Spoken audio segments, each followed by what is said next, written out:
Les constructions débiles inutiles en skatepark, épisode 3. Alors là, c'est un truc qu'on retrouve très souvent dans les skateparks qui sont construits plus récemment avec du coup de la construction béton et où il y a une notion d'intégrer le skatepark dans l'urbanisme du village, de la ville, ce que tu veux. Et c'est ça, je sais pas si ça va te parler. Donc là, tu vois, tu as ton module et derrière, tu vas avoir cette zone-là qui se retrouve dans la majorité des skateparks.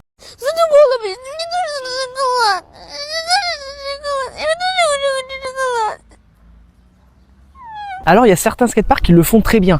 Par exemple, il me semble que c'est le parc de Draguignan. Ils ont mis du faux gazon à l'extérieur du skatepark et ça fait que visuellement tu as quelque chose qui est très propre et puis le skatepark il est nickel. Il n'y a pas de projection de sable, il n'y a pas de projection de terre, il n'y a pas toutes ces choses. Le souci avec un skatepark comme ça, c'est qu'ils ont voulu mettre du vrai gazon qui va pousser naturellement autour, sauf que comme tu le vois, il n'y a pas de gazon. Et le skatepark, maintenant, il doit avoir quelque chose comme 6 ou 7 ans de construction. Le gazon n'a jamais réussi à pousser. On a donc de l'herbe qui a séché, on a des mauvaises herbes et surtout, à la période hivernale, quand il pleut et qu'il fait mauvais temps, on a des grandes coulées de boue qui passent par ici. Contrairement aux idées reçues, les cochons sont des animaux très propres. Les bains de boue leur servent à se protéger des puces et des coups de soleil. Ce qui fait que le skatepark, sur tout l'espace que tu vois là, devient littéralement impraticable. Et alors j'en vois déjà qui vont me dire que j'exagère et que j'abuse sur les termes. Je te jure que cet hiver, je t'envoie des stories de ce skatepark. J'habite à 5 minutes et c'est simple, pendant 3 à 4 mois de l'année, tu ne peux quasiment jamais rouler dessus parce que tu vas avoir une coulée de boue qui va arriver pendant un jour de pluie et ensuite le skatepark, il est impraticable pendant quasiment une semaine si personne ne le nettoie, ce qui est très problématique. Alors c'est quoi la solution? Les solutions, t'en as plusieurs.